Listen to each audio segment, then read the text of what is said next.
O Papa Francisco, normalmente usa verdades, misturadas com mentiras, para impor suas novas ideologias, que são contrárias à doutrina de Cristo.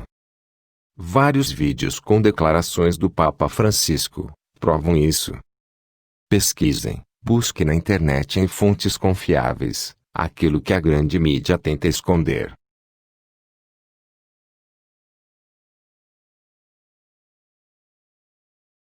Depois de mais de 7 anos de confusão, insegurança, relativização da doutrina, dogmas, evangelho e destruição das bases do autêntico catolicismo, Bergoglio continua firme com o seu propósito de mudar o Santo Evangelho e a doutrina bimilenar da Igreja.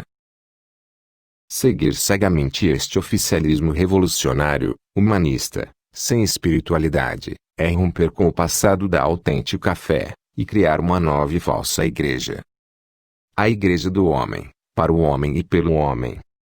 Totalmente divorciada de Deus. Sob a nova face de liberdade religiosa, colegialidade e ecumenismo, Bergoglio tenta envenenar o corpo místico de Cristo, através da sua autoridade eclesiástica, para impor os princípios básicos dessa revolução, com o real objetivo da autodestruição da Igreja, pela via da obediência. Para fazer isso, Bergoglio inventou palavras-chave que permitiram que os erros modernos e modernistas penetrassem no concílio. A liberdade foi introduzida, mediante a liberdade religiosa, ou liberdade das religiões. A igualdade, mediante a colegialidade, que introduz os princípios do igualitarismo democrático na Igreja, e, finalmente, a fraternidade mediante o ecumenismo, que abraça a todas as heresias e erros, e oferece a mão a todos os inimigos da Igreja. O golpe de mestre de Bergoglio será, por conseguinte, difundir os princípios revolucionários introduzidos na Igreja, pela autoridade da própria Igreja, pondo esta autoridade em uma situação de incoerência e de contradição permanente. Enquanto este equívoco não for dissipado, os desastres se multiplicarão na Igreja. É preciso reconhecer que a trapaça foi bem feita, e que a mentira de Bergoglio foi utilizada maravilhosamente. A Igreja vai destruir a si mesma por via da obediência.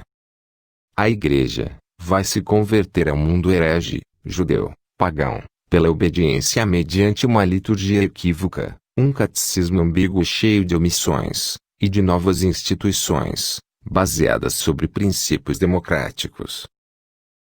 Quando a verdade é declarada, não é facilmente aceita, apesar de ser a palavra de Deus. Porém, quando as mentiras são apresentadas, vestidas como a verdade, são mais facilmente aceitas, e, na maioria dos casos, saudadas com braços quentes e acolhedores. Ficai atentos às mentiras, as quais serão apresentadas pelos meus inimigos, que se apresentam a eles próprios, como meus porta-vozes.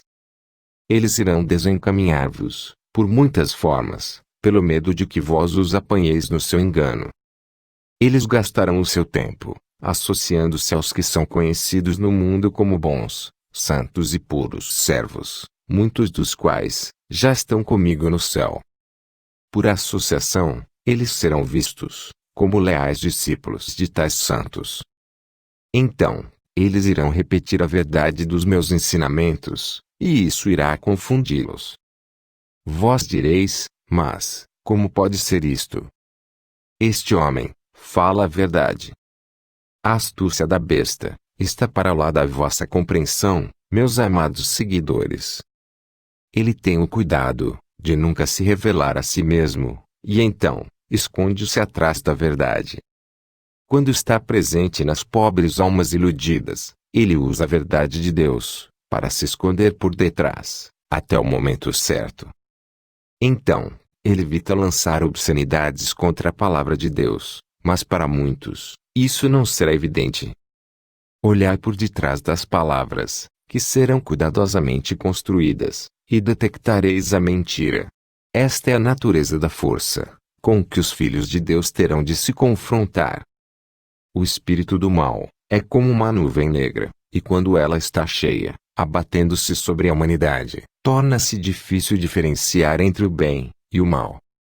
Mas eu prometo-vos que essa nuvem se dissipará, e, quando a luz de Deus brilhar, vereis a maldade em toda a sua fúria, tal como é vista pelos olhos de Deus. A luta continuará entre as pessoas que prestam fidelidade ao Deus único e verdadeiro, enquanto o maligno provocar estragos entre elas. Como esse grupo se divide em dois, há outros por quem vós deveis orar. São as almas que estão tão distantes de Deus, que não o reconhecem em nenhuma ocasião. Essas são as minhas almas perdidas, às quais eu dedico esta santa missão. Quando eu salvar aqueles que estão completamente perdidos, a minha intervenção irá também salvar os outros, os que estão simplesmente confusos. Vinde reunir-vos, todos vós, diante de mim, porque o meu tempo está muito próximo. Que nenhum de vós se atrase a rezar pelas almas daqueles que mais precisam da vossa ajuda.